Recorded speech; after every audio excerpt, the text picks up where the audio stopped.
I go to the pain of removal in that era of home, whether that's, what would it be? It's the metal lath. It's the metal lath, which is the most lethal thing I've ever seen on a job site. Is the worst. It is the worst thing you can find in a demolition. Oh, yeah. Welcome to the Fine Homebuilding Podcast with Fine Homebuilding staffers Brian Brandy Pontuillo, Rob Yeagan, and me, Justin Fink. Staffers. Here you'll get to join us on our weekly adventure into building, remodeling, and design. It's aimed at anybody who cares deeply about the craft and science of working on houses. First, let me remind you of our email address, fhbpodcast@taunton.com. This is where you can reach out to us and share your questions and topics for discussion. How are you guys doing today? Good morning, gentlemen. Good morning. Kind sirs. Good evening. Good morning.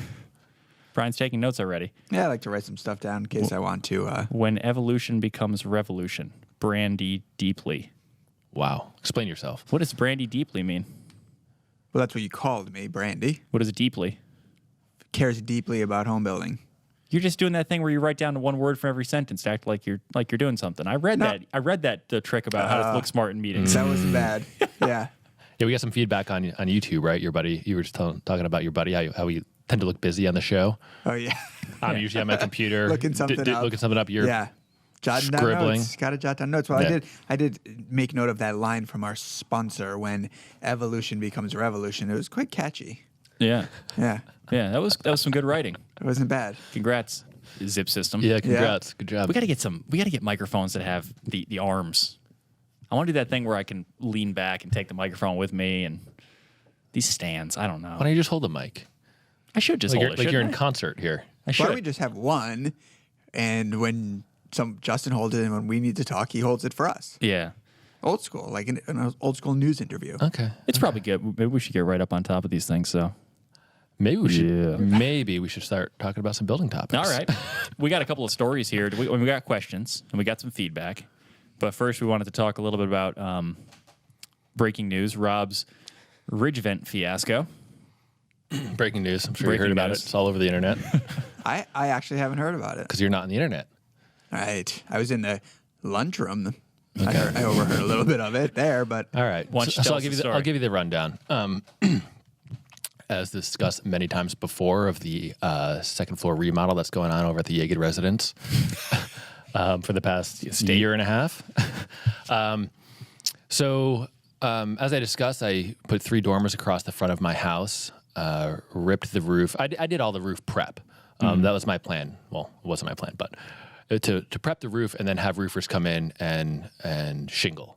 And so I recently, last week or 2 weeks ago, I had the roofers come back and really button up the rest of the house. And when they were going to be doing that work, they had a couple things to do. Not only shingle the back side of the house and a couple of the bump out additions that I've got, but also to do the chimney flashing and to cut the vent for the ridge, and obviously then install ridge vent and cap shingles. And so I don't really have work done on my house often, so I'm always kind of psyched when I come home from work to see what was up. And so pulled up the driveway, everything's looking pretty good. Ridge vent never looks great because it just looks strange. But it's there. So I was like, okay, cool. What'd you use for ridge vent? So I've only had experience with core vent in the past. Yeah. I was actually talking about to Patrick this morning, but I couldn't recall the actual name of it. I think it's Snow Country or Snow Guard. I think it's a Dow product maybe. It's rigid plastic. And it's a little bit different in the core vent ridge. You know what I'm talking about? I've seen Look that up real quick. You sure it's not Cobra vent? It's not Cobra vent. Cobra is the rolls, isn't it? Yeah. Nobody knows. Rolls. Cobra's the one that rolls out. I think it's pretty similar to core vent, where it's kind of like that honeycombed mesh that you roll out along the ridge, tack that down, and you put your cap shingles over, and those cap shingles kind of extend beyond the edge of the venting. This stuff is definitely more robust. It's kind of rigid plastic with a flexible kind of spine in it. And the cap shingles actually sit within like these plastic flanges. And so you've got kind of real uninterrupted airflow out and around the cap. I'm sorry that I don't know the name off the top of my head, but we can get that on the show notes for sure. roofing vent. So anyway, get home. Things are looking good from the outside. I walk up into the second floor there, which is really just open framing at this point, and I see debris all over the floor, which is like, okay, yeah, that's to be expected. But I didn't see sawdust, and so I was like, why do I see chips and not sawdust? And then so I look up, and I was like, okay, interesting. I was like, that looks like a pretty brutal way. That looks a pretty unrefined cut to cut the ridge opening. You cut the sheathing on either side of that ridge beam. And then my brain just started working. I was like, okay, not every rafter bay has venting cut into the top of it. Some of them are just sealed tight to the ridge beam. I was like, did they not cut the venting? Did they just what appears to be hack some gaps in the sheathing with the claws of their hammers? And we have photos of this. We've got photos on. They can't miss photos. They're great. Yeah. By the way, it's Cobra Snow Country, GAF product. That's right. Okay. Yeah, that's what I'm using. Yeah. I've used this before, too. It's nice. Yeah. And so I was just immediately like, what? It definitely looks like they just nibbled away at a few boards of sheathing with the claws of their hammers to create what appears to be a gap. But just here and there. Just here and there, not every rafter bay. And then, all right, so here's my next thought. And I've played this tape through so many times to figure out, okay, am I responsible for this in some capacity? Did I, right? Because the next step is you want to extreme complain. Ownership, but it's just what did I do wrong that this occurred on my house? And so I quickly went back to a text message that I got from the roofer when he was actually on site doing the work. I got a text message while I was here at work saying, "Hey Rob, do you have any exterior power? Do you have an exterior outlet?" Which we had discussed before, and I said, I told him right before that I don't. So, and I wasn't thinking of why. I was like, I'll tell you what I was thinking. I was like, no. I was like, but do you have your gas compressors? I was thinking that he needed power for his compressors. Yeah. Mm-hmm. But being a roofer, he has gas compressors. You know what I mean? Because he doesn't need power in a new build. He's like, yep. And I was like, okay, things are probably cool in my mind. I was like, my next text message to him was, do you need me to get you power, or do you need me to get you access to the house so you could find power? And the response I got back, nope, all set. And so I was like, oh, okay, cool. And I didn't think about it because I wasn't really thinking about, oh yeah, he needs power for his saws to cut the ridge. Mm-hmm. I was here working. And so I thought everything was cool. And then it triggered in my head. As soon as I saw that ridge, I was like, shit, that's what he needed power for. And instead of finding power or taking me up on the offer where I could have been like, yeah, just head next door. I'll shoot a text to my neighbor and you could plug in, 20 feet from my driveway and use your saws and cut it. Yeah. I just left it alone. And they decided, I guess, just to proceed with the next best option, which in their mind was taking their hammers to the sheathing, So that was a disaster. So it was a little disaster. And so it's frustrating because as I've talked about in the past, on the show, I spent a decent amount of time and money, redetailing my eaves before I did the roofing to really vent them appropriately.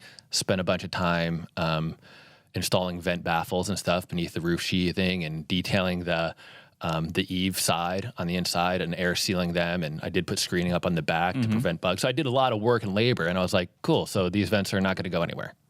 And you had the conversation with them from day one that you needed a ridge vent, right? I mean, it was a known thing. Okay. He had mentioned it. He was like, oh yeah. He was like, because the way that the work occurred is I stripped the front of the house, did my dormers, had them come and button it all up. Right. And then he just laid that top course of shingles over the ridge, so it was protected. Yeah. So that when he came back to do the back side of the house, then he would kind of trim them up. And it was known that the ridge would be cut, and he just kind of, or they, I'm not exactly sure if it was the guy that I was talking to or one of his helpers or whatever, just decided to just motor through with a solution. So, being I'm not one to, just to avoid confrontation. I was like, all right, I want this just kind of out of my life and to be done with. And so I was like, maybe I'll just fix it. And instead of going up there and ripping the cap off and ripping the venting off, maybe I could do it from the inside and just, cut those vents, neaten up whatever they did hack, from the inside. And I got like halfway through one rafter bay with an oscillating multi-tool, cutting the sheathing, that I was just like, nope, this is not going to do it. Because what I discovered is that not only did they just kind of, beat some holes here and there, but they, they had that shingle still lapping the ridge. So even when I got through that sheathing, that exhaust vent, so to speak, was still blocked by that lapped shingle.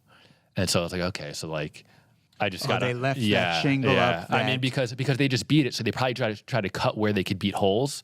So it was just kind of intermittent, and some of the rafter bays were just wild, right? Were just tight.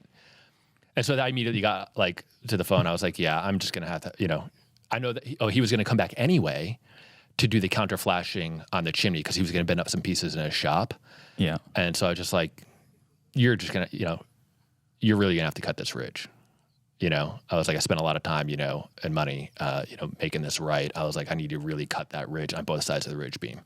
I was like, I'm not sure if you could reuse the cap, the venting, but we've got some left, and there's some cap material left. And he's like, yeah, we could reuse it. So he was cool about it. No acknowledgement of, oh yeah, I screwed up. No, there was no acknowledgement. There was just like, yeah, it'll be fixed. And he came back, and yesterday they fixed it, and it looks sweet because it looks right. Man. So the lesson is check that work.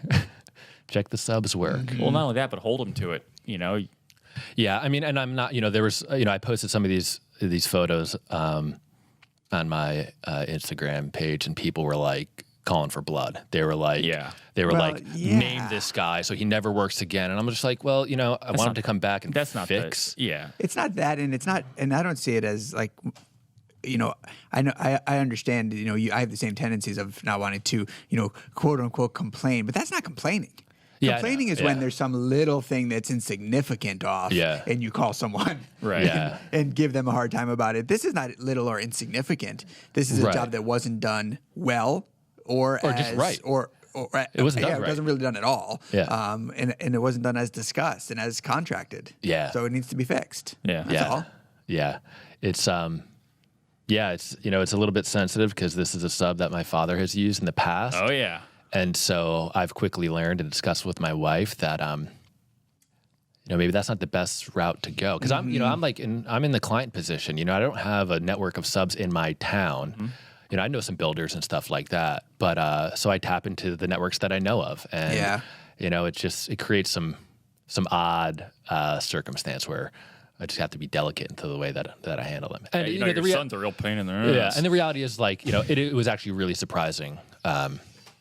That this occurred with this contractor because I've seen his work before, and it's really tends to be really buttoned up. I saw when you first showed me the photos of the claw marks and the hammer going through the boards. I wanted to give the benefit of the doubt, like, well, maybe they weren't trying to vent with that. Maybe they were doing something else. Mm-hmm. And I don't know what that other thing would be. Because, I wanted to know, like, well, is it in every bay or is it just occasionally? Like, maybe they were really, like, I don't know, hanging on by a hammer claw. And you know what? I even went to as far as, not trying to convince myself, but saying, you know what? Is that enough venting? Yeah. I don't care that it's like knee, all right, it's sloppy, but if airflow's there, is that good enough? And then I was like, no. You know what? I was like, there's not enough airflow there, and it brings up a good topic. I think we've pushed this before, but that, crash course or masterclass in roof venting, about I think people assume like, whatever, it's roof venting. Like theoretically it works. It's not that big of a deal, but it is a big deal. It's a huge deal. And to get it right, you need lots of airflow. What is that gap supposed to be? Do we know? I'm trying to remember. Well, so it's about it's net free ventilation area. Right. That's like the rating. So that'll dictate, we've got formulas on how to calculate based upon your roof size, how to calculate how much venting you want at the eaves and how much venting you need at the ridge. And these venting products have a NFVA rating to them, which gets factored into the equation. So okay, using this product with this rating, how many feet do I need of it at the ridge? But at the ridge, it depends on the size of the gap that you cut. Yeah. That's the open space. Well, no, because it'll always be kind of throttled, so to speak, by the actual venting material. You could cut a big vent, but it's still going to be going through like that grid honeycombed. You know what I mean? Like that's going to be the controlling factor there, just like your intakes would be. You know, I've got some. Every product has the rating. Yeah. Even at the ridge. Yep. I'm pretty sure. No, I mean, I know they do it. Obviously, they do at the eaves because that's the size of your opening. But the ridge, the size of the opening, and maybe I'm confused here, but the size of the opening is what you cut. No, because it's still running through whatever. Because you're putting venting on top of that. That is controlling the rate of airflow. Yeah. So there's a point where maybe you could cut something too big, but you could probably also cut something too small. Perhaps. Yes. Yeah. It's. I see what you're saying because you're cutting a slit along your ridge, and then you're laying a piece of filter material or plastic over it, and the net free vent area of that piece of plastic can be listed on the product, but it would also be affected by the size of the slit you cut under it. You would think so. It's not just the plastic working in a vacuum. It's in combination with the trench, the slit you're cutting. Right, because at the eaves, that's exactly what it is. Like it's the actual space, the area of the inlet. Yeah. Maybe they're basing it on the size that they're recommending that you cut in the product literature. Okay. Like you buy the ridge vent and it says cut this. Size, yeah. But the other thing to note is that the building codes suggest that you want balanced intake and exhaust. And I don't know if we could say building scientists, but at least Joe Stiebrick, a building scientist, is working hard or was working hard to get it changed because he wants to slightly pressurize the attic. So you want more venting at the eaves than at the ridge. Yeah, and the reason for that is that if your attic becomes depressurized, it can suck conditioned air out of your living space. So by having the ridge be slightly undersized comparative to the eaves, and undersized. Usually, how you can control that is just by the length of venting that you put in. You know, at the eaves or at the ridge. We'll push that article because that article is really comprehensive and pretty much tells you everything you need to know. It's only 2 pages, isn't it? It's like the perfect. Yeah, and I think I worked on that with Joe. So I think he's a smart, didn't he? He's a smart dude. One of the places that I kind of prefer vinyl for venting. Those vinyl soffits, like the perforated. I mean, they're so easy to install, and they just give you like lots of great venting. Yeah. Yeah. Some people use those even when they're not doing vinyl siding. Well, that's what I did. It's just, so you did too? Good. Yeah. Because you love vinyl. I love it. Can't get enough of it. Buy 2 pieces, use one, throw the other one in the landfill. Just actually, just throw it in the local river. Yeah. I think is what Brian's MO is. Speaking of... But yeah, you had some interesting, not a contractor experience, but more on the supply side. Yeah, but it was the same sort of a vibe. So tell us that story. Yeah, so I took last Friday. Like campfire stories with the fine homebuilding crew here. I took last Friday off to get the pea gravel laid down on my patio. And I never worked with it before. I didn't really know how much I needed to buy. I estimated. I figured I needed about 2 tons of pea stone, but I wasn't positive. So I wanted to go pick it up myself in my pickup truck rather than paying for a delivery, which cost me $65 on top of the cost of the stone, which admittedly is not that expensive, the stone, but $65 for a delivery that's either more than I can use and now I've got more stone sitting around or not enough is a problem. So I said, first time using it, I'm going to go pick it up. I had a place in mind that I've bought some stuff from before, a really nice buttoned up outfit, maybe 20 minutes from my house. But there was another place 2 minutes from my house that I'd never been to. And I had happened to one day pass by and saw a sign sitting out front that said, I think it was something like fill and 3/4 inch processed stone. And they didn't say anything about pea stone on their little lawn sign that was sitting there, but they had pea stone under the lawn sign, like as part of their landscaping by the road. So I was like, well, they must have this. So I'm like, I know this one known quantity, this really buttoned up place 20 minutes away, but I was in a pinch of time. I was trying to get set up for this big family party. So I was like, well, if I can gain some time here, let me try the local place because I know I'm going to have to take multiple trips. So I pull in there, and it was apocalyptic. It was pretty much what I imagined the end of the world would look like. in terms of. In what way? Like there was like machinery just like, rusting in the yard? Was there like like the opening office that do you had, remember like- the opening scenes of Terminator 2, the movie, when they're like the machines are fighting it, and there's like skulls everywhere. There was no skulls in this place, but there was like just debris everywhere, like machinery and like derelict equipment and tons of trucks and just unbelievable amount of rust and they sell rust by the ton? and like a rundown office building. So the whole experience is I pull in and I'm like, all right, I'm trying to get the vibe for the place. And, it's pretty sheltered from the roads. You're pulling into these little trees and then it opens way up and it's like this huge place that you can't even see the end of. It's a massive. And Like an open pit mine? it wasn't an open pit, but it was Okay. a lot of like those concrete block dividers everywhere. Yeah. And on the right-hand side, as you pull in, there's all these parking spots. There's probably like 10 parking spots. I think 8 of them were reserved for people that work there. And then two were for visitors. So I park there, and there's no clear indication of where I'm supposed to go from here. I don't see anybody. I don't see any sort of office. There is some sort of a way station that looks like it hasn't had the lights turned on in a decade. So I find a door. It said the closest one I could find marked was like a administrative office. And at this point, hold on a second. I just love the fact that you're just searching for a door. Yeah. Any door will do. well, but that's the the first kind of door you place it was. So at this point, before I go in, I'm like, administrative office. That can't. Is that it? So I opened the door. There's nobody in there. It's just empty offices. There's like all sorts of crap piled everywhere. It's, obviously smells like cigarette smoke. There was a stairway, and it had one of those chairlift things for old people to go up. Ooh. I'm like, what kind of a place is this? I don't know where. Somebody living here? So I come back out, I close the door. I still don't see anybody around. And at this point, I'm like, I'm just going to leave. Like, this is weird. But then as I'm walking back to my truck, I'm going, but I got to take the chance at this place because it's so close. Let me just see if I can find somebody. So I walk around the building, and there's a big open garage. 2 people walk out. One worker, clearly a worker, wearing his neon shirt. He's all dirty. Goes to his pickup truck, and he's like fueling it up. But then this guy, a little more buttoned up looking, comes out, and I came up to him and said, "Hey, do you work here?" And he goes, "I'm the owner." And I said, "All right, I guess we're getting somewhere here."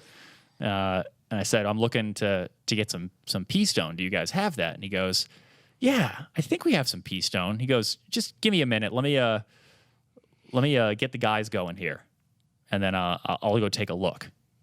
And I was like, "Okay." So I'm just standing there now. I'm standing there while he's getting his crew ready to do whatever they're going to do for the day. Excellent customer service. Yeah. Yep. I overhear him say to the crew, "Yeah, I got this guy. He wants some pea stone, so I'm going to take care of him." So then he comes to me after he's done like 5 minutes. He's done setting up the crew, and he goes, "Why don't you follow me down? I'm going to see what I got in the back there." And I'm like, "You mean like walk?" Or he's, "No, get in your truck and you can follow me." So he fires up the huge bulldozer thing, the loader. And I'm just driving through this wasteland following him. And there is just, it looks like they do a bunch of jobs, like maybe picking up dump truck loads of roads being torn up to be repaved. And they just come in and just like dump them in places. So there's like all these various piles of everything everywhere. So I follow them all the way down through all this dirt. And I'm driving under like these big metal, those big metal tracks they use to conveyor belts to shoot stone. And there doesn't appear to be anything actually happening at this place, but it's huge. So we finally get down there. Did you question your safety at any time? I mean, I did have the thought that, like, oh, this is how it happens. my first thought was this would be a great place to have a huge party that the cops would never bother you about.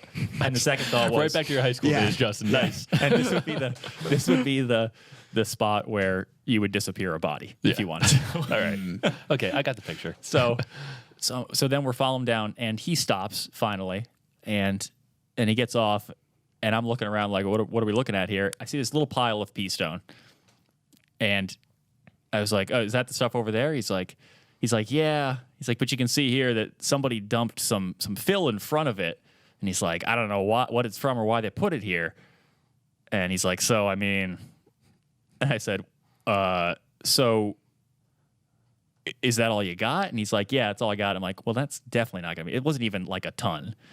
And he's like, yeah, and I can't get to it with my loader. So, I mean, if you wanted this, you'd have to load it by hand. I'd have to shovel it. And I was like, I would have to shovel it?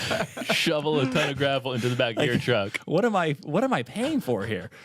And then I go, well, at this point, I'm like, it's awkward. I don't know what to do. Mm-hmm. Like, we're back there. Yeah, like, are you crazy? He drove down here. Yeah. And I was like, well, what do you charge?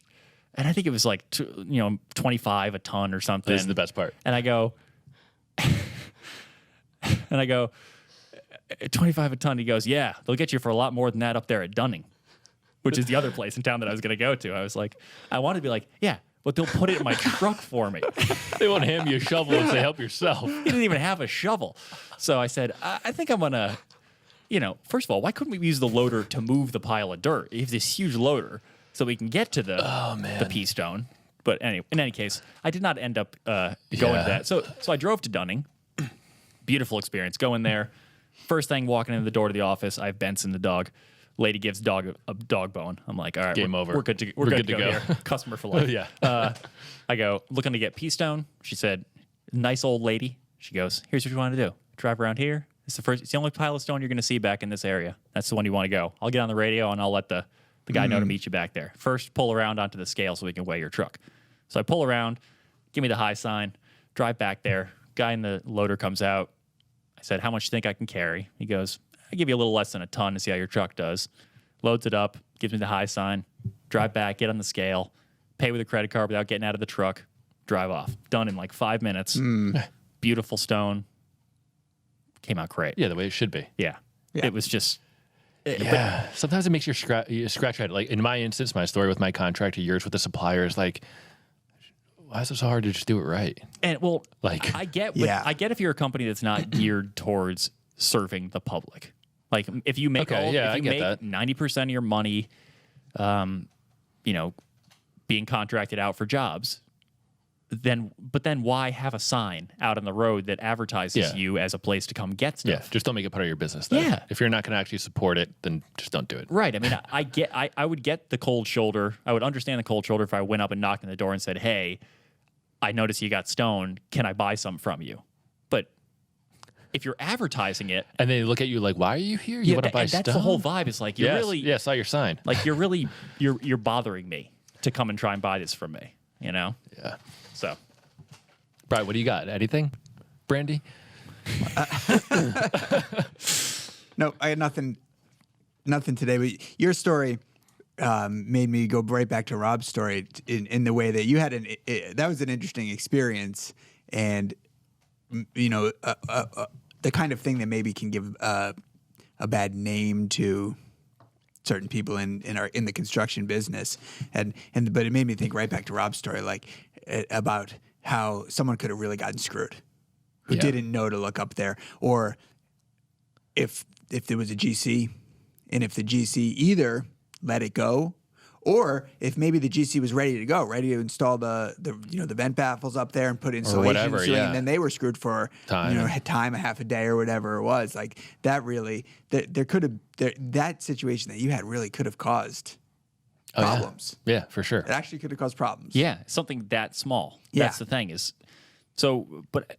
I've told you guys this story before about being in, I don't think I've said it on the podcast before, but about being in I was in a home center, and when I asked about self-leveling concrete, having the guy in the aisle tell me that all concrete is self-leveling if you add enough water to it. Yeah. Like I could have made a real mess trying to level a concrete floor for tile had I took his advice. You would have had I'll just use this and make it extremely soupy. weak concrete. Yes. Yeah. So it's there's a level of responsibility when you're talking about. Yeah, and it's the same as when I came back with the other story of being in the hardware store with my brother. We were getting ready to build him a deck, and it wasn't a store familiar to me. So I asked a guy there, I couldn't find him. I said, where do you guys have the footing forms?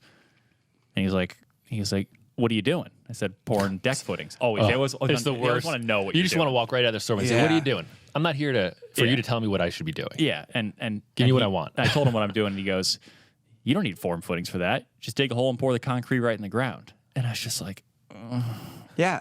I'm like, well, what if I let's just pretend that I do want to use them. Where are they now? Like, Right. stop giving advice to people. Yeah. I had a guy last weekend try to give me rafter hangers for stair stringers. Yep. And told me that Simpson didn't make anything else. Well, actually, you can use those rafter hangers, I think.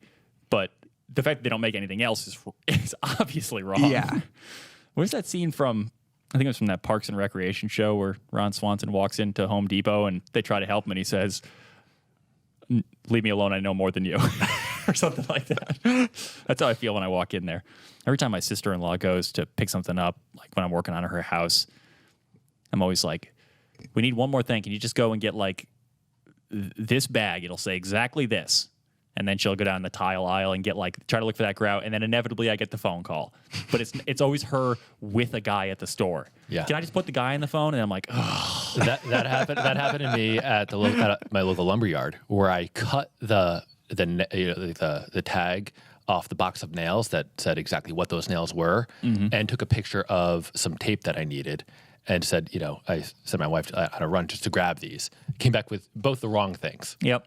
I was like, how does that happen? It's just like, what? And this is that old school lumber yard who like they know their stuff allegedly, but clearly some of them don't. Anyway, yeah. So there's new people everywhere you go. that's It's true, not- and there's uninformed people everywhere you go, on But it's job not- sites and suppliers What everywhere. I don't Everywhere. like, what I don't like though, is when she goes to the store on my behalf to pick something up so that I can keep on working, talks to the guy at the store, and the guy at the store starts disagreeing with me. My Like, goodness. Oh, yeah. like we tried to returned an exterior light that had a halogen bulb because we plugged it in and it just never worked. And she goes back to the store to return it, and the guy comes up to check it out and goes, he must have touched the bulb. And I was pissed because I was like, no, I didn't freaking touch the bulb. I understand not to touch the bulb. It never worked, period. And you bad-mouthing me and questioning my the confidence in me so that's, in front of the client is just... Yeah. I mean, it's your sister-in-law. It was your sister-in-law it's that not a kind big of deal with her. But that kind of thing, it's like... Yeah, if it was your client, Unless you're that's a big suggesting deal. that you want to come over and do it instead, why don't you shut up? Share your war stories. Hit the show notes plug and write some comments, because I bet you guys I bet our audience has some good ones. Oh, Oh, yeah. Yeah. FHBpodcast.com. Yeah. We want to hear them. Don't let your subs talk trash about you. I had another job. I had a drywall contractor come in and look at the job and badmouth how I framed all my soffits to the client. I couldn't be there to let the sub in. So the homeowner was like, "Well, I'm going to be home. I'll let him in and walk him through the space." I said, "Cool." The drywall guy walked through, repeatedly mentioned how he didn't like the way I framed the soffits in this basement. Told the homeowner this multiple times. Then when I went to the site later the day, the homeowner related this story to me. And I was like, well, I guess we're not hiring that guy. He called me like 3 times, leaving messages like, "I don't understand why you're not calling back.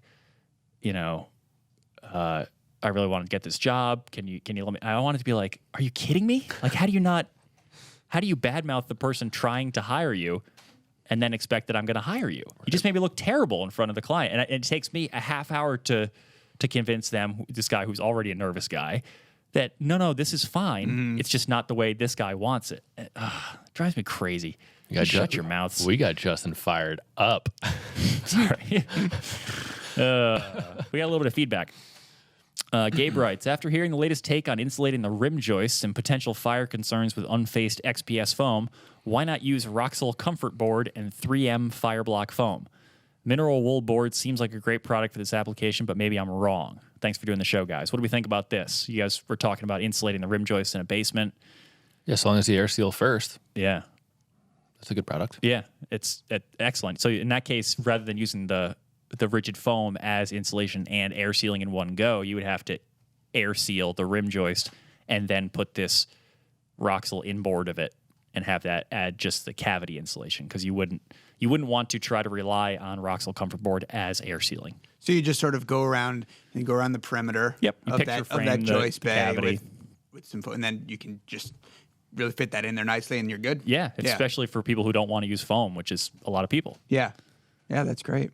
And that stuff's great to work with, by the way, that rigid mineral wool. It's really nice. So sorry, you had mentioned air sealing with spray foam.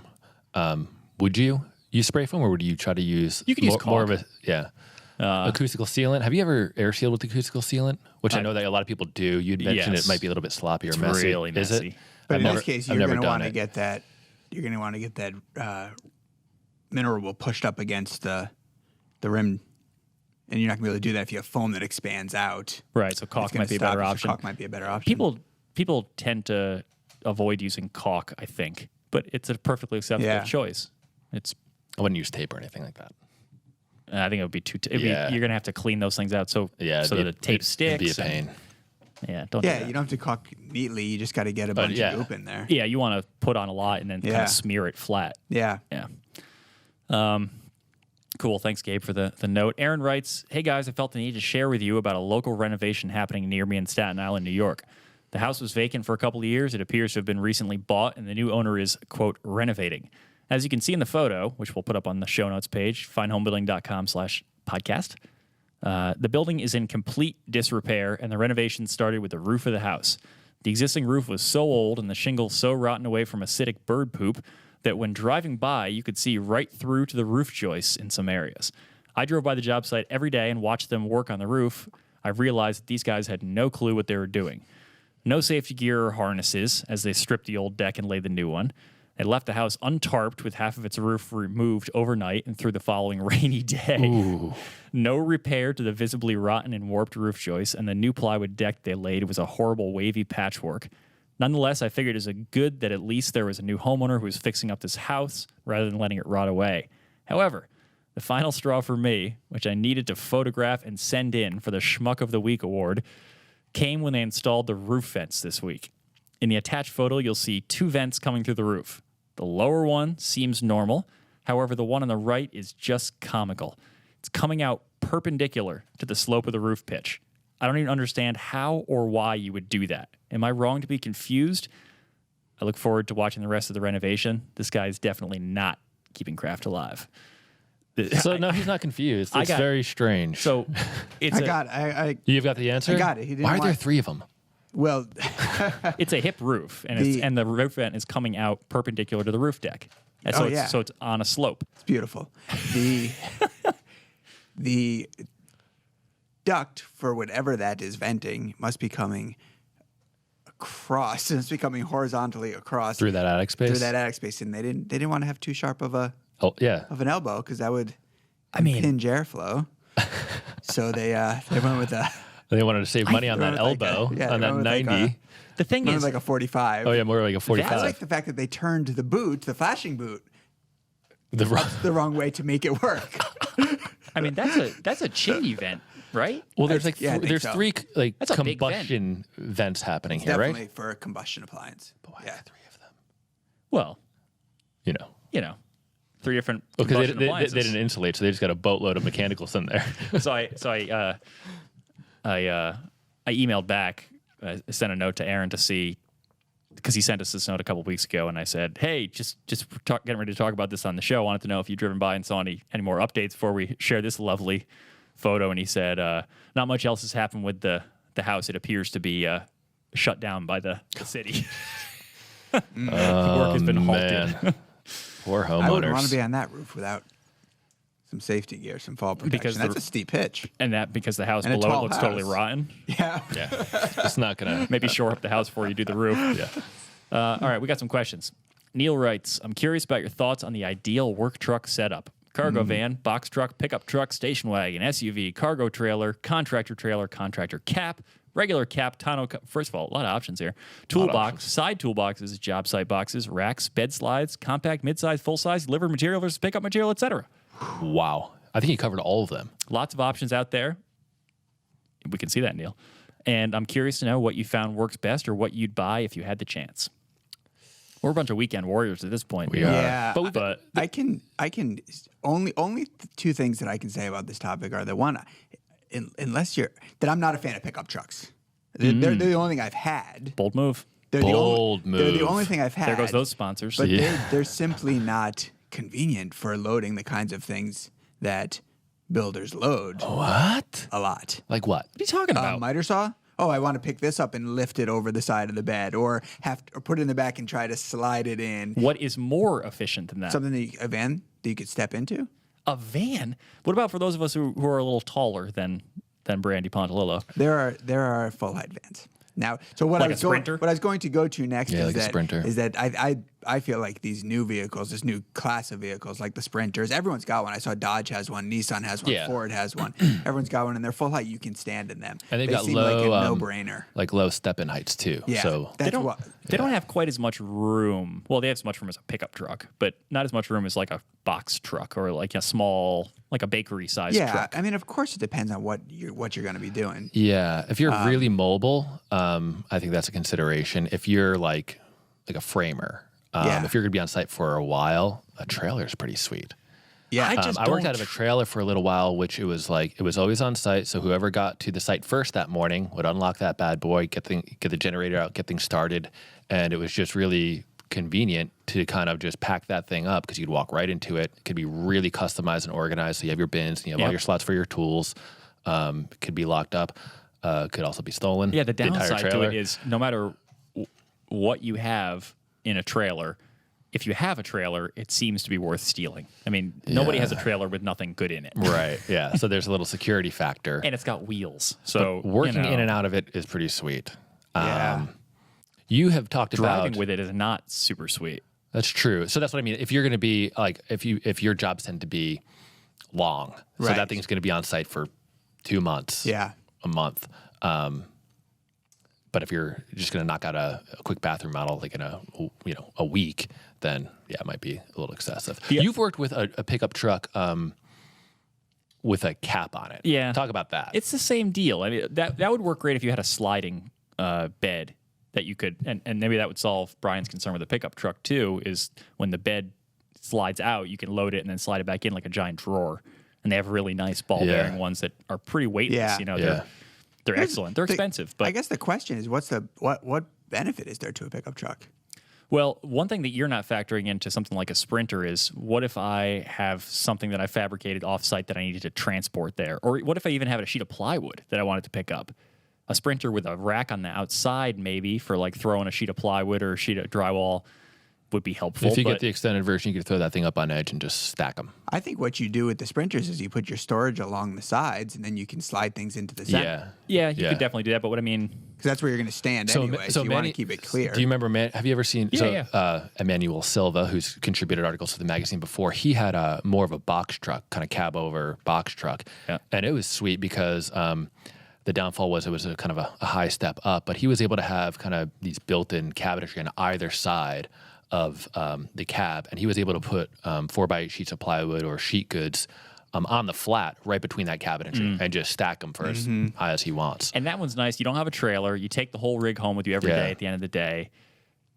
I would not fall into the trap of, well, I'm going to set up a little work area in here in case the weather's bad or whatever. I want it. Like no one just get like one of those easy up tents or does something like that anybody for that. really work inside their truck? Like I understand that everybody seems to go down that path of setting up like a little miter saw in there or something. It's like, are you really doing anything in here?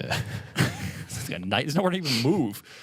But I don't know. I like the idea of a Sprinter with one of those side racks on the outside for throwing some stuff. Sure. That's super And racks cool. on I top. mean, even a pickup Yeah, it's truck, racks for on long top. trim or something like that. even a pickup, you're going to need racks if you're really bringing tools, ladders, and lumber, materials to and from sites. You still need racks. So. Though I'm a weekend warrior, is like that's the one thing that I'm lacking on my truck is racks. Some sort of rack. I mean, I love it because it has a full 8-foot bed that you could slide those. It's an older truck. Fit a whole sheet of Whole plywood sheet right in it. between the rear wheel wells. But it's like when it comes to like longer trim and stuff like that, I would really like a rack that I could extend that stuff over So why the don't you cab. put a rack on it? Not I that just haven't. expensive. I just haven't. It would Build ruin the one. look of that truck, though. I know. You should build one out of wood. That's what the Nah, appropriate thing. well, or weld something. I know, but I think it's gonna ruin the look of that classic. I mean, not that the truck is like good looking. It's an '86 that's rusted and faded, but How do you feel about job boxes, like the ones on the sides of the bed? like integrated on like those new. Yeah, like the. I mean, It could be like the accessories or the ones that are actually built into the bed. You know what I'm talking about? How some of like I don't know if the super modern trucks, but at least a point like Ford, I think had the ones like where the rail opened up and you could actually slide some stuff in there. Oh no, I haven't mean, seen it's that. a little I'm bit- talking about just like a utility truck, I had one. like a linesman. Are they truck. weather tight? I guess They always seem to rust out. I guess like varying degrees, you maybe get what you pay for, but it's like here again, I don't know if I'm going to put like my best tools in there without like taking that into the garage or the shed or something protected in like the hurricane and the rainstorm. They seem like I've never seen somebody open the boxes on one of those trucks and didn't have a variety of crap in there. Like it never seems. It always seems like the loose, rusty. It's going to be a pile. It's going to eventually be. It's just going to be a pile of coffee stuff. cup. You know. I had the diamond plate right behind the behind the cab thing for a while, and I found it pretty miserable. To work out of. I mean, it was nice because you could lock it, so you could throw a bunch of tools in it. You could fit a lot of tools in it, and then you can have them in there, and you can lock it, and they're safe. But you had to get in. You're not reaching much from the outside of the trucks. You had to get in the bed, walk up to it, open it up, and inevitably, I don't know if some of them have organization, and mine didn't. It was just a big open thing, and so inevitably everything's falling and shifted towards the bottom and in a jumble. So, if you had to make a call, I think if I just had to make a decision, and if I was leaning towards like trim carpentry or something like that, I think I would go with the van. Because I think you could like a Sprinter, not like a Sprinter, line. like a Sprinter. Because I think you could outfit it where you could organize all your tools to what you do. Yeah, and you could get materials in there if you have to. If you have to get material orders, and lumber deliveries for certain things, that's fine. Because with a truck, you are like, okay, I got to build boxes, or I have to buy tool boxes and bags, and then I've got to transport those to some place that has a cool little storage, whether it's a shop or something. I mean, the van seems like it could be outfitted to be a really efficient, mobile kind of machine. And they're fuel efficient, and and you get a killer wrapper on there and look all buttoned up and pro. You can still pull a trailer too if you wanted to. And you can pull a trailer. Don't get a tonneau cover, I'll tell you that. You're not fitting anything under that thing. I had one of those. What are the options here I've had? I've had a pickup truck. I've had the pickup truck with the regular cap. I've had the pickup with the tonneau cover. I've done some stuff with a trailer. Most of the guys I know, though, take the trailer home because of the threat of theft. I mean, those things aren't very secure, right? You can break you get locks for the tongue and stuff, but you go back 10 or 15 years and they were a little safer, but now cordless tools are everywhere. I mean, you could walk up to one of those things with a cordless recip saw, cordless circular saw, and be in it in 3 seconds. Yeah, it's like a tin can that can just get peeled open, right? Yeah, and nobody would even have to hear that you were there. Cut one hole in it, cut the lock off, and then that would devastate your business. That's everything in one go. That's a lot of stuff, a lot of overhead. Yeah. Anyway, it's a good question though. Good question. All right, Vinny wrote, my house is a pretty run-of-the-mill bathroom, and I'd like to consider a bit of a remodel to lose the old pink tub shower combo. I know there are lots of options, something like bath fitters or having somebody come in and spray a fresh coating on the surfaces of the tub. Or do you think I should just remove the whole thing and replace it with a new one? We have a full bathroom upstairs and downstairs, so the construction doesn't have to be a rush job because we have one bathroom while the other one's being worked on. Thanks for your thoughts. All right, so what do you think of when you hear pink tub shower combo? What do you immediately think of? I'll tell you what I think of. I know what you think of. Matt's house?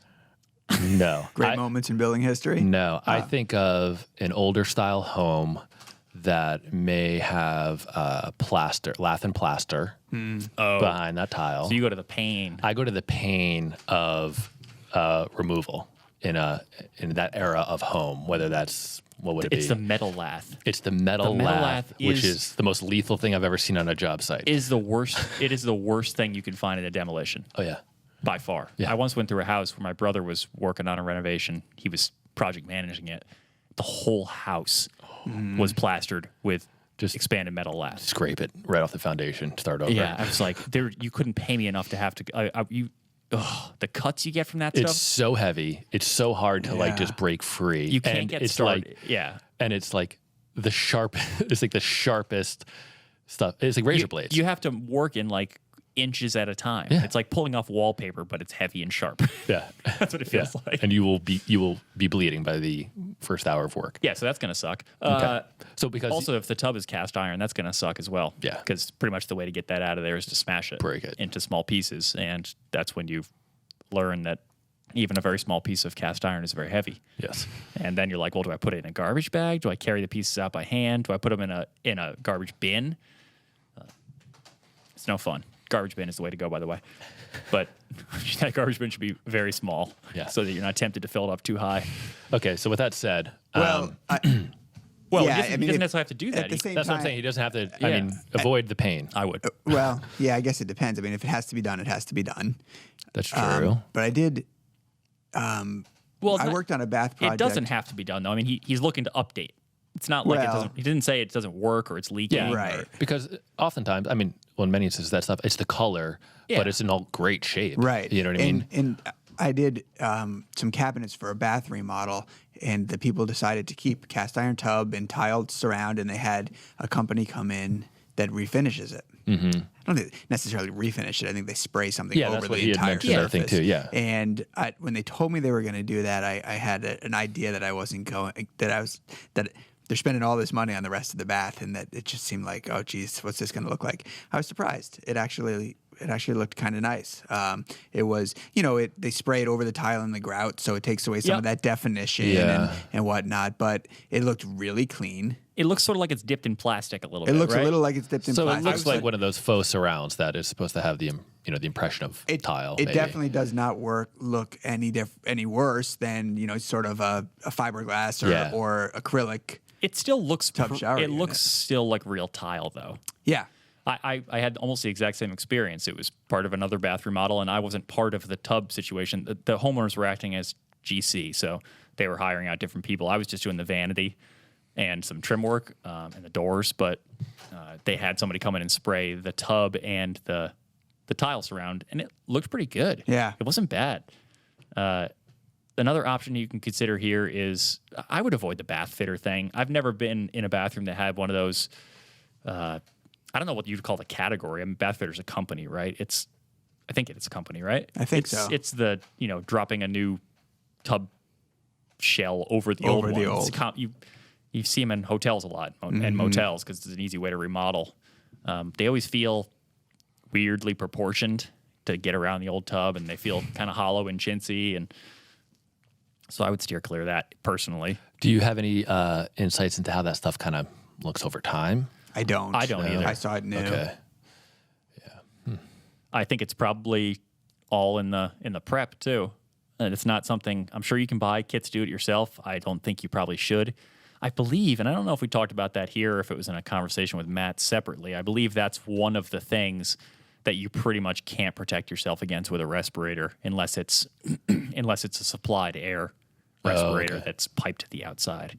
I don't think that like a particulate. I don't think that even a vapor and gas combo will protect you in that situation. So that's something to be aware of. Kind of important. You did like a 2-piece, didn't you? I mean, the big issue replacing a tub is that you can't typically get a 1-piece tub unit through the door. Yeah. Actually, mine was actually 4. It was like it was the tub, and then the surround was 3 pieces. And it went together easily enough. I think we talked about this a long time back. Yeah, and it's pretty. I can't remember who it is. If it was Moen or Delta, a pretty nice unit. It has the sort of this curved tub and this curved glass. He always mentions the curve. The curved glass Brian's favorite shower part. doors that work really well. Well, it gives you a little bit more space in there. You feel like you have a little bit more space. Like in a Although hotel. There's a little bit of design flaws that they bumped the wall out a little bit to give you these shelves. And so you've got a little more space on one side, but they took some away on the other. So you're just like leaning. Yeah, so you're leaning a little bit. So you like it though? Not really. All right. For the money and the ease of installation, yeah, it was. But I don't love it. We love that Why honesty. didn't you tile it? Money what I and like ease about- of installation. That's what I like about Brian is that he will never justify his purchases. Like a lot of people, you go, "Yeah, this is the greatest tool because I spent $400." And everyone should do what I did. Yeah, No, that's not Brian at all. Brian will do it and then tell you that it's stupid. Yeah, I've done many stupid things, and I wouldn't say this was a stupid thing. I definitely wanted it to be quick and affordable. Old fans of the show, I don't have, as you know, 2 baths. that's true. So you had to get it moving. Yeah, Yeah. Old fans of the show will recall that Brian has hollow core doors on his shed. they're holding up wonderfully, and I don't even have any hardware in them yet. So those holes are the holes for the board holes for the hardware are wide open, and they're holding up dynamite. What was that? Year and a half? I don't know. It's not bad for Have they gone through a winter yet? $70. Oh yeah, yeah. It was a year and a half ago, Rob. Yeah. No. Well, I'm just. I don't know. When is it? I don't know. It was a year and a half ago. We had a winter. Have we had a winter? We've had a winter. I don't know what to do with this. Another option would be companies like Schluter sell kits for doing a tiled shower that you can slide into position from, it'll fit a standard tub opening. So what is it, 30 by 60? So you remove the tub, patch the floor, and then you can convert that little alcove where the tub was into a shower. Really? That might be if he's got a tub in the other bath. You didn't know that? I know that. Oh, I know that they sell like the components, but is it? It's right here, yeah. I didn't realize. Sorry, I did dimensions wrong. 32 by 60 shower kit with center stainless steel PVC drain. So yeah, it gives you that little sloped base and all of the little accoutrements that you need to waterproof everything, including a curb, little foam curb and everything. It's not cheap. I mean, $408.90 on Amazon at the time of this podcast. Not bad. But that's a great option. A lot of people love the Schluter stuff, and so it's another option to consider. You got 2 bathrooms there. Maybe one of them doesn't need to have a tub. You have one tub, which is good for resale, and the other one maybe is a walk-in shower. That would be nice. And you could just do the tile up the walls there. And I got to think. I mean, if you buy certain tub units, what are you going to spend? Upwards of $1,000, and you're probably going to do a tub surround in a lot of them anyway, a tile surround. So spend $400 and get yourself a walk-in shower. I think that would be a pretty good solution to. Yeah, if you can make it work in your house, that'd be cool to consider. Do you guys want to hammer out one more before we rock and roll? What do you got? Well, we got this. This one I didn't even have listed on here because it came in very recently, but it's about. Let me see if I can dig it up here real quick. It's the one about the basement wall, the insulation on the basement wall. Yeah. Do you have the question there, Rob? Yeah, I believe so. Do you want to read it? I got it right here. Here we go. It's Brad. It's from the northern suburbs of Atlanta, Georgia. Curious to get your opinions. I'm currently in the process of finishing my basement in my house, slowly but surely. Pictures of the process can be found on Instagram via hashtag Woodall Basement Finish. I love that he has his own hashtag. Why aren't we doing that? We should be hashtagging projects. Brian will start hashtagging for his own home projects. I think Brian's off IG. Hashtag BrianPontalillo.com. I'm finally finished with all the rough work and ready to call the inspector out for rough inspections. The one area I've been scratching my head on is how to finish the wall going down the stairs. That wall is a foundation wall with only maybe slightly under 1 inch for the most part of room between the staircase stringer and the foundation wall. So basically where he has 1 inch of XBS everywhere else glued to the foundation walls, he could only fit ½ inch of foam along this side wall because the stairs butt right up to the foundation. So what we essentially have here is a question of, from a finished look perspective, what are his options? Yeah. What to apply over this foam? Yeah. That's going to plane out with his. It looked like he's got to be able to tuck it. He's got to be able to tuck it, whatever the finish is, between the stairs and the foam. And it looks like he's got, I don't know. It doesn't have much. Yeah. That foam is in plane with the drywall above. Is that what you see in the photo? It appears to be, and if not, maybe there could be a little bit of a shelf. Well, if he's got an inch between the stringer and the foam. He doesn't. Oh, he doesn't? No. It's tight. No. He's got, let's see here. Oh, maybe he does have an inch. I don't really have more than about an inch until I'm flush with the inside edge of the stair stringer. So with the foam on the wall.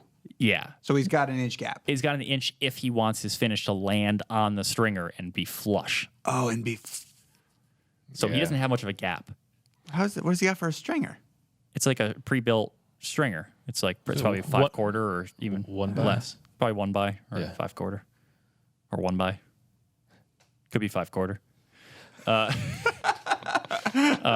My thought here was, could he consider putting up some sort of a wire mesh and then treating it like it's an EIFS system, just like a stucco troweled finish right over that mesh. It's a very particular look and style. I mean, definitely could work. It's. I mean, his one of his suggested solutions was to do 1/4 inch Luan attached to the wall via some tap cons. Keep in mind that he has nothing to nail to. Yeah. I mean, he's going to have to go through to the con. He needs a substrate of some sort. So that's why I was thinking, well, you could use tap cons or powder actuated nails to fasten up wire mesh. And then, I guess you could do the then same with coat it. a plywood backer, maybe. You know, get some plywood up on that wall, and then have you done this But he before? doesn't have enough room for anything really substantial. Maybe you don't need something substantial if you are then. I'm thinking about like 1/4 inch like MDF that you rip into strips to make it look like that planked, like a planked wall. Yeah. You know. 1/4 inch MDF ripped into strips. Yeah. What are you talking about? Have you done this? I mean, I made some paneling from MDF that I milled. Yeah. What? Yeah. Have you never heard that tactic? So you know like the big trend in like the farmhouse look, the planked wall look? Yeah. You don't have to use actual solid material, tongue and groove or whatever that lap. I mean, a bunch of different profiles you could use. You could just rip 1/4 inch MDF into the width that you want, paint it up, install it with a nickel gap if you want. It would be helpful to paint that substrate dark so you kind of just get that black line. We know that MDF paints up like a dream. Could he then just glue it right to the foam? I don't see any reason why you couldn't. Just use panel adhesive. Well, I thought if he did something vertical, That's what it's made for, is gluing stuff to Yeah. foam. Okay. Or foam to so stuff. maybe that could be an option. I thought if he did something vertical, then he'd have the fastening option when he gets to that framed wall. Sure. So if he did some sort of paneling, I thought of like just doing some like panels going up the stairs, like these long, like you'd have to put up some sort of again 1/4 inch probably to minimize how much space you're taking up, like some sort of 1/4 inch plywood or 1/4 inch MDF as the back of the panel, and then he could use some 1/2 inch maybe material. Maybe you can get away with 3/4, depending on what that actual dimension is as sort of your frame. You could run the bottom rail up the rake of the stairs, the top one across the ceiling, and then just do just like panel looking up the stairs. And then at least at the bottom you'll be relying on some glue, some adhesive, but at least up top you'll have some fastening. Not only that, but you could, if you went for a thicker, let's say you have a 1/4 inch gap between the foam and the stringer, if you went with something like a 1/2 inch panel and then cut the bottom along the rake, so you cut it to match the slope of the stair stringer and then rabbited it along that rake. So now it's resting on the stringer and tucking behind it a little bit like a sloped rabbit. So it's bearing on the stairs and you can fasten it at the top. Yeah. I kind of like that. And Right glue then behind you're it. locking it in. Yeah, exactly. Yeah. But I think what you were talking about, Brian, is extending whatever that treatment is on this foundation portion, just do that all the way up. Yeah. I mean, so there's not like that contrast between what is the foundation wall and the framing above Right. it. Just kind of Let it be. let it be that sidewall whole to the thing. Yeah. stairwell. It will all disappear into. Yeah. You certainly don't want to hang your handrail on this wall. I would use the opposite wall for that. I do like the idea of the 1/4 inch MDF for one benefit that you may be thinking that we're not saying directly is that, let's say you bought 1/4 inch MDF that was stamped to look like paneling. Those grooves don't go very deep. Oh yeah, like the pre. So if you cut your own, Yeah. your shadow lines would be deep and it would look Legit. better, more defined. Yeah. It's a good idea. Yep. All right, cool. That's all we got for this week. Just a reminder that the show wouldn't be anything without all of you. So if you have questions or topics you'd like us to dive into, send us a note, fhbpodcast@taunton.com. Don't forget that we're going to be at the Remodeling Show and Deck Expo and JLC Live. Is it all 3 shows now? All in one? I think it's all owned by the same company now. Okay. But mostly Remodeling Show Deck Expo in Nashville. It's going to be in Nashville from the 26th to the 27th. Yep. Rob and I will be there along with some fine home building ambassadors. Jeff will be there. You can come down. He'll sign your I don't know, something. We'll sign something for you. We'll be doing some live podcasts from the show, so you'll be able to hear those if you can't join us. But check out, what's that website, Rob, so people can check out? It's remodelingdeck.com. Remodelingdeck.com. And I think, if you register now, you'll get a prompt for an event that we're having at 2:00 on the 26th, which is like a Keep Crafter Live Emerging Professionals event. Yep. Where it's just kind of networking. We've got a co-sponsor, which is Huber. Yep. There's going to be some beers there that you guys could enjoy. And we're going to be talking about kind of using social media. And we're going to hit a bunch of tasks just to, along with the ambassadors, just talk about ways to kind of grow and improve your business and get more skilled in your trade. Very and pro-oriented. And then just for an hour and a half, 2 hours, just to hang out and get to know us, get to know your Jeff. peers. Yeah. and get to know Jeff. I think that's why we're all going. Yeah. So, Yeah. yeah. It's called the Emerging Professionals event, 2 o'clock on the 26th. Come 2 hang o'clock, out. 26th, Nashville. And if you've never been to this show before, it's really good. It's got great stuff. The Deck Expo particularly is awesome. Also, be sure to give us a follow on Facebook and Instagram, where we got all sorts of daily content to feed your craving for building nerdiness. Finally, it's my favorite part. If you are not yet subscribed to the magazine, now is the time, because Fine Homebuilding is running an offer that will save you 20% off the regular price. Sign up for 1 year for $30. Yes, that's more than other home building magazines, but that's because we're better than other home building magazines. Yeah, you heard it here. Sign up now. Go to finehomebuilding.com/pod offer. Until next time, this is Justin for Brian, Brandy Pontalillo, and Rob Yeagood saying keep craft alive and happy building.